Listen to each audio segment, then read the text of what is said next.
வணக்கம். செல்வகுமாரின் அதிகாலை வானிலை ஆய்வறிக்கை. அதிகாரப்பூர்வ வானிலை அறிக்கைக்கு இந்திய வானிலை ஆராய்ச்சித்துறை அறிக்கையை பார்க்கவும். 2024 ஆகஸ்ட் 27 செவ்வாய்க்கிழமை அதிகாலை நிலவர வானிலை பதிவு. இன்றைய அறிக்கையில் வானிலை அமைப்பு, மழைப்பொழிவு, கடந்த 24 மணி நேர தமிழக வானிலை எப்படி இருந்தது, மழைப்பொழிவு எங்கே, வரக்கூடிய நாட்கள் எப்படி இருக்க போகிறது, அடுத்தடுத்த நிகழ்வுகள் குஜராத்தில் வெள்ளப்பெருக்கு ஏற்படுத்தி கொண்டிருக்கிற நிலையில் பீகார் மற்றும் ஜார்க்கண்ட் பகுதியில் அடுத்த நிகழ்வு நிலை பெற்றுக் கொண்டிருக்கிற நிலையில் மூன்றாவதாக நிகழ்வு வங்கக்கடலில் உருவாக போகிறது, எப்படிப்பட்ட வானிலை மாற்றத்தை ஏற்படுத்த போகிறது, செப்டம்பர் நிகழ்வுகள் எப்படி, இவையெல்லாம் இதில் விரிவாக பார்ப்போம். கடந்த 24 மணி நேரம் மழைப்பொழிவை பொறுத்த வரைக்கும் கன்னியாகுமரி மாவட்டம் பேச்சுப்பாறை சும்மா சாதாரணமாக 4 மில்லிமீட்டர், புதன் அணை 3 மில்லிமீட்டர், மயிலாடி 3 மில்லிமீட்டர், இதெல்லாம் மில்லிமீட்டர் அளவில் தான். இன்று அதிகாலையில் மேற்கு தொடர்ச்சி மலையில் அப்பாச்சி கவுண்டர்மதி முதல் கோயம்புத்தூர் மாவட்டம் பாலக்காட்டு கணவாய் அப்பாச்சி கவுண்டர்மதி முதல் செட்டிப்பாளையம் வரைக்கும் ஈச்சனாரி மற்றும் ஒத்தக்கால் மண்டபம் மற்றும் கிணத்துக்கடவு பகுதியில் லேசான மழை பொழிந்திருக்கும். அதிகாலையில் அது பொழுது விடியும் வரைக்கும் லேசாக தூறலாக நீடிக்க வாய்ப்பு இருக்கிறது. அடுத்தபடியாக பார்த்தீங்கன்னா நீலகிரி மாவட்டத்தில் பந்தலூர் தாலுகா அலுவலகம் 28 மில்லிமீட்டர், மேலும் Harrison Malayalam limited Pandalur 22 millimetre, avalanche 13 millimetre, நேற்றைக்கு சரியான காற்றோட ஒரு சாரல் மழை 13 மில்லிமீட்டர். அடுத்தபடி இன்னும் Cherumulli 11 millimetre, Woodbriar estate 11 millimetre, upper Bhavani 7 millimetre, Devala 6 millimetre, Naduvattam 6 millimetre, இன்னும் பார்த்தீங்கன்னா மில்லிமீட்டரில் நிறைய இடங்கள் மழை பொழிந்திருக்கிறது. அடுத்தபடியாக பார்த்தீங்கன்னா தேனி மாவட்டத்தில் உத்தமபாளையம் 6 மில்லிமீட்டர் நனைக்கும் மழை, வேற எங்கும் மழை இல்லை. அடுத்தபடியாக மழைமானி இல்லாத ஒரு சில இடங்களில் விழுப்புரம் மாவட்டத்திலையும் திருவண்ணாமலை மாவட்டத்திலையும் மழை இருந்தது. இதில் பார்த்தீங்கன்னா விக்கிரவாண்டி அருகே நனைக்கும் மழை காணப்பட்டது. அடுத்து மயிலம் அருகேயும் விழுப்புரம் மாவட்டம் மயிலம் அருகேயும் நனைக்கும் மழை காணப்பட்டது. அருகே தான் நான் சொல்வது, மயிலமும் இருக்காது, அருகே அதாவது ஒரு 11 மணி அளவில் நேற்று இரவு. இன்றைய வானிலை எப்படின்னு பார்த்தீங்கன்னா அமைப்பு, வடக்கு குஜராத்தில் நீடித்து கொண்டிருக்கூடிய ஆழ்ந்த காற்றழுத்த தாழ்வு மண்டலம் 30ஆம் தேதி வரைக்கும் குஜராத்திலேயே நீடிக்கும். அப்படியே குஜராத்தை விட்டு விலகி பாகிஸ்தான் கராச்சி பக்கம் போனாலும் இரு காற்று இணைவு என்பது குஜராத்திலேயே இருக்கும். இப்போ இன்றைக்கு தேதி 27, இன்னும் 4 நாட்களுக்கு குஜராத்திற்கு வெள்ளப்பெருக்கு. நேற்று முன்தினத்திலிருந்தே வெள்ளம் தான்.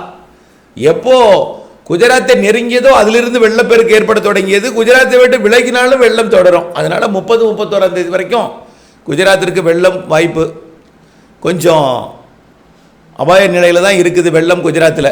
அடுத்தபடியாக பார்த்தீங்கன்னா இந்த நிகழ்வு அப்படியே அரபிக்கடலில் இறங்கி நம்ம அறிவித்தது போலவே பாகிஸ்தான் எல்லையோரம் வழியாக, ஈரான் எல்லையோரம் வழியாக அரபிக்கடலில் மேற்கு நோக்கி ஓமன் வளைகுடா நோக்கி பயணிக்கும். இது இந்த மாத இறுதி நாட்களில் 30, 31, 1, 2, 3 தேதிகள்லையும் பயணிக்கும். அப்படியே 5ஆம் தேதி வரைக்கும் அப்படியே பயணிக்கும். இந்த நிலையில் இது ஆழ்ந்த காற்றழுத்த தாழ்வு மண்டலம். அடுத்த புதிதாக உருவான காற்றழுத்த சுழற்சி தாழ்வு நிலையாகி தாழ்வு பகுதியாகி நேற்றைக்கு வெல் மார்க்டு லோ ப்ரெஷர் ஆனதுன்னு உருவானது சொல்லியிருந்தோம்.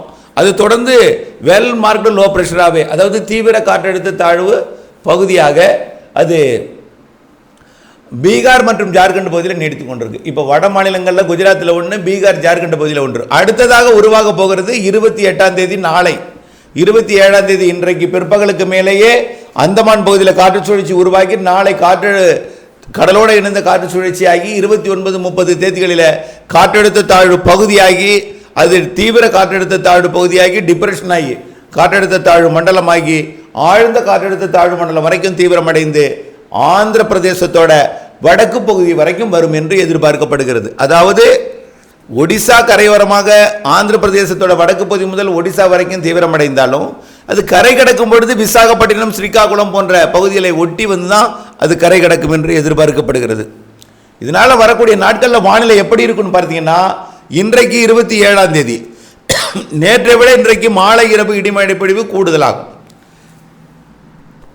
இன்றைக்கு மழை எங்கெங்கெல்லாம் எதிர்பார்க்கப்படுகிறதுன்னு பார்த்தீங்கன்னா, கொடைக்கானல் மலை, மேற்கு தொடர்ச்சி மலையில் ஆங்காங்கே இருக்குங்க. மதிய மாலை தான், மதிய மாலை. இது வந்து அப்படியே மதுரைக்கும் திண்டுக்கலுக்கும் இடைப்பட்ட பகுதியில், நத்தத்துக்கும் மதுரை வடக்கு பகுதிக்கும் இடைப்பட்ட பகுதியில், இந்த கொடைக்கானல் மலை மறைக்கும் பகுதியில் காற்று இருக்காது. அந்த இடத்துல புழுக்கம் ஏற்பட்டு வெப்பசலன இடிமழை பொழிவு ஏற்படும். மாலையில் பார்த்தீங்கன்னா தமிழ்நாடு கொஞ்சம் குளிர்ந்த வானிலையாக இருக்கும். காரணம் என்ன பார்த்தீங்கன்னா, இந்த ட்ரேட் விண்ட் திரும்பும் பொழுது ஏற்படக்கூடிய உயரழுத்தம், அதாவது மாலத்தீவு லட்சத்தீவு இடைப்பட்ட பகுதியில் காற்று திரும்பும் பொழுது ஏற்படக்கூடிய உயரழுத்தம் காரணமாக கடல் நீராவி எடுத்துகிட்டு வராமல் மேலே வரக்கூடிய, அதாவது வளிமண்டல கீழடுக்கு, அதாவது கடலை தொடாத ஒரு அடுக்கில் அது குளிர்ந்த காற்றை மட்டும் கொண்டு வருகிறது. இதனால் மேக உற்பத்தி இல்லை. இருந்தாலும் அதில் இருக்கக்கூடிய ஈரப்பதம் வெப்பத்தால் லேசாகி மேலிருந்து மாலை இரவில் ஆங்காங்கே இடிமழை பொழிவை கொடுப்பதற்கு சாதகம் இருக்குது.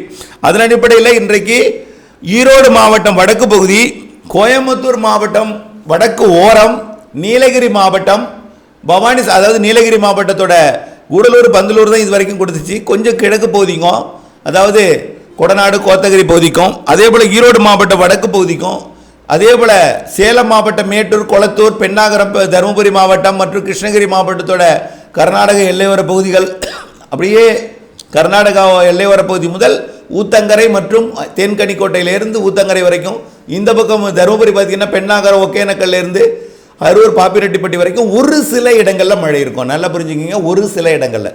அடுத்தபடியாக திருப்பத்தூர் மாவட்டத்திற்கும் வேலூர் மாவட்டத்திற்கும் வாய்ப்பு இருக்குது. அடுத்தபடியாக திருவண்ணாமலை, கள்ளக்குறிச்சி, விழுப்புரம் மாவட்டத்துக்கும் ஒரு சில இடங்கள், எல்லாம் கிடையாது, நல்லா புரிஞ்சுங்க, ஒரு சில இடங்கள். அடுத்தபடியாக மதுரை மாவட்டத்தில் அந்த அதாவது நத்தம் மதுரை இடைப்பட்ட பகுதியில் உருவாகக்கூடிய மழை வந்து அப்படியே சிவகங்கை மாவட்டத்துக்கும் புதுக்கோட்டை மாவட்டத்தோட தெற்கு பகுதி, சிவகங்கை மாவட்ட எல்லை பகுதி, இந்த பகுதிக்கு மழை பொழிவு கொடுக்க வாய்ப்பு இருக்குது.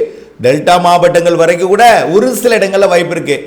தமிழ்நாட்டிலே இந்த காற்று பகுதி தவிர பிற பகுதிகளுக்கு மழை வாய்ப்பு இருக்குது. ஆனால் எல்லோருக்கும் பொழியாது.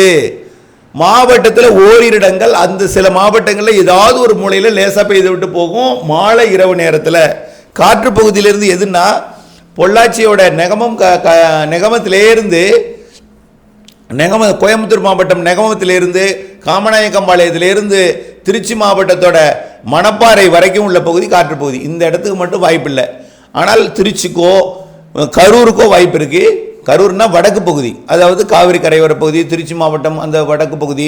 எந்த ஊரையும் நான் திருச்சி கரூர்னு சொல்கிறேன்னா திருச்சி மாநகரத்தில் பெய்யாது, அந்த மாவட்டத்தில் ஏதாவது ஒரு இடத்துல தான் பெய்யும். ஆனால் மழைக்கு வாய்ப்பு இருக்குது. இன்றையிலிருந்து ஏதோ ஒரு ஊரை சொல்கிறோன்னா உங்களுக்கு பெய்யும் என்று நீங்கள் நினைத்து விடக்கூடாது. ஒதுக்கி ஒதுக்கி ஒதுக்கி ஒதுக்கி ஆங்காங்கே பெய்யும். இன்றிலிருந்து மாலை இரவு இடிமழை பொழிவு தொடங்குகிறது. ஆனால் பரவலாக இருக்காது. நேற்றைக்கு வாய்ப்புன்னு அழுத்தி சொன்னோம், அந்த வாய்ப்பு அமைந்தது. இன்றைக்கு வாய்ப்பு என்பது கூடுதல் வாய்ப்பாக எடுத்துக்கொள்ளுங்கள். நாளையிலிருந்து 28ஆம் தேதியிலிருந்து புதிதாக உருவாக்கக்கூடிய வங்கக்கடல் நிகழ்வு காரணமாக தென்மேற்கு பருவக்காற்று படிப்படியாக கொஞ்சம் கூடுதல் சதவீதத்தில் நீராவியோட நுழையும் என்பதனால மாலை இரவு இடிமழை பொழிவு 28ஆம் தேதியிலிருந்து 5ஆம் தேதி வரை உள்ள நாட்களில் கொஞ்சம் பரப்பில் தமிழ்நாட்டிலே கூடி காணப்படும். அப்படியே இருந்தாலும் அனைவருக்கும் மழை பொழியாது. காற்று பகுதியை தவிர்த்த பிற பகுதி, காற்று பகுதினா நெகமத்திலிருந்து மணப்பாறை வரைன்னு சொல்லியிருக்கேன்.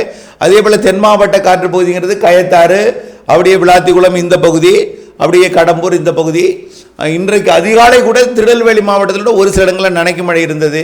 திருநெல்வேலி மாவட்டம், திருநெல்வேலிக்கும் அப்படியே தூத்துக்குடி மாவட்டத்தோட அந்த, அதாவது தூத்துக்குடி திருநெல்வேலி மாவட்ட எல்லை பகுதின்னு சொல்லலாம், தெற்கு பகுதி ஒரு சில இடங்களில் இருந்தது. இப்படி ஆங்காங்கே மழை இருக்குமே தவிர அறவே இல்லாமல், பட்டியலே இல்லாமல், மழை பொழிவு பட்டியலே இல்லாமல் இருப்பது வந்து வரும்னு சொன்னோம். நேற்றைக்கு வந்துருச்சு. நீலகிரி மாவட்டத்திலேருந்து ஓரிரு இடங்கள், அடுத்தபடியாக தேனி மாவட்டத்திலிருந்து ஒரு இடங்கள் பட்டியலில் வந்திருக்கு. பட்டியல் வராமலும் மழை பொழிவு ஒரு சில இடங்களில் கொடுத்துருக்கு. இன்னும் வரக்கூடிய நாட்களில் படிப்படியாக பட்டியல் பெரிதாகும். வரக்கூடிய மாத இறுதி நாட்கள் 30, 31 கொஞ்சம் பட்டியல் பெரிதாகும். பிறகு அடுத்த மாதம் முதல் வாரத்தில் முற்பகுதியில் கொஞ்சம் பட்டியல் பெரிதாகும். கொஞ்சம் மழை பொழிவு இனிமேல் கொடுக்க தொடங்கும். காற்று பகுதி மட்டும் கொஞ்சம் லேட் ஆகும். இதில் காற்று பகுதி மட்டும் இல்லை, கணவாய் பகுதிகளுக்கும் அந்த நுழைவாயிலில் மட்டும் சாரல் வரும். முக்கோணம் வரைக்கும் வரக்கூடிய 30, 31 சாரல் வரலாம். பொள்ளாச்சி மேற்கு லேசாக சாரல் வரலாம். கோயம்புத்தூர் மாவட்ட மேற்கு பகுதியில் சாரல் வரலாம். கோயம்புத்தூர் மாவட்ட வடக்குக்கு, அதாவது மேட்டுப்பாளையம் மற்றும் அதனை ஒட்டியுள்ள இந்த அவினாசி மற்றும் திருப்பூர் மாவட்ட வடக்கு பகுதிக்கு ஒரு சில இடங்களில் 30, 31 லேசான நனைக்கும் மழை பொழிவுகள் கொடுக்கலாம்.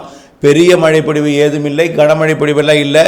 குறைவான பரப்பில் ஆங்காங்கே மழை இருக்கும் என்பதை நினைவில் கொண்டு இந்த சுற்றின் இந்த 3 நிகழ்வும் விலகிய பிறகு தான் ஒரு வலுவான நிகழ்வை கொடுக்கும். அது செப்டம்பர் மாதம் 8ஆம் தேதிக்கு மேலே உருவாகும். அது ஆந்திர பிரதேசத்திற்கே, வடக்கு ஆந்திர பிரதேசம், அதாவது காக்கிநாடா, விசாகப்பட்டினம் போன்ற பகுதிகளுக்கு செப்டம்பர் 10, 8, 9, 10 தேதிகளில் வரும். அது அப்படியே 15ஆம் தேதி வரைக்கும் மழை பொழிவை கொடுக்கும். அடுத்து 17, 18 தேதிகளில் ஒன்று செப்டம்பரில், அடுத்தது 25 தேதிகளில் ஒன்று செப்டம்பரில், 2வது, 3வது, 4வது வாரத்தில் 3 நிகழ்வுகள் இருக்கிறது. அதே போல் அக்டோபர் முதல் 2 வாரத்தில் 2 நிகழ்வு இருக்கிறது. ஆக செப்டம்பர் 2வது வாரத்திலிருந்து அக்டோபர் 2வது வாரம் வரைக்கும் உள்ள அந்த மாதத்தில், குறிப்பாக புரட்டாசியில் நல்ல மழை பொழிவு இருக்கிறது என்பதை நினைவில் கொள்ள வேண்டும். வடகிழக்கு பருவமழை பற்றி ஏற்கனவே நம்ம விரிவான அறிக்கை கொடுத்துட்டோம். ஏற்கனவே திரும்ப சொல்கிறது தான், அரபிக்கடல் வெப்பம் குறைகிறது, இருந்தாலும் தென்மேற்கு பருவமழை காலம் வரைக்கும் நல்ல மழை பொழிவை கொடுத்து விட்டு வடகிழக்கு பருவமழை காலத்தில் அரபிக்கடல் வெப்பம் கொஞ்சம் டவுனாக இருக்கும் என்பதனால வங்கக்கடல் வெப்பம் உயரும். வங்கக்கடலில் நிலநடுக்கோட்டு பகுதி வெப்பம் உயரும். அரபிக்கடலுக்கு தெற்கே உள்ள நிலநடுக்கோட்டு வெப்பம் உயர்ந்திருக்கும். இதனால் தென்சீன கடற்பகுதி வெப்பம் உயர்ந்திருக்கும். ஆசிய பகுதி எல்லாம் வெப்பம் உயர்ந்திருக்கும் என்பதனால கண்டிப்பாக வடகிழக்கு பருவமழை ப்ளஸ் அதில் எந்த மாற்றமும் இல்லை. ஆகவே மழைப்பொழிவு இருக்கிறது. இப்பொழுது வட இந்தியாவில் குஜராத் மற்றும் வட இந்திய நிலப்பகுதிகளில் தென்மேற்கு பருவமழை தீவிரமாக இருக்கிறது. அதனைத் தொடர்ந்து ஆந்திர பிரதேசம், தெலுங்கானாவுக்கு தீவிரமடையும் பொழுது கேரளா, கர்நாடகாவிற்கும் தமிழ்நாட்டில் மாலை இரவு இடிமழை பொழிவும் தீவிரமடையும் என்பதை நினைவில் கொண்டு திட்டமிட்ட வேளாண்மைக்கு வானிலை அப்டேட்ஸ் மாறுதல் துல்லியமறிந்து பணி செய்து லாபமடைய அன்போடு கேட்டுக்கொள்கிறேன். நன்றி.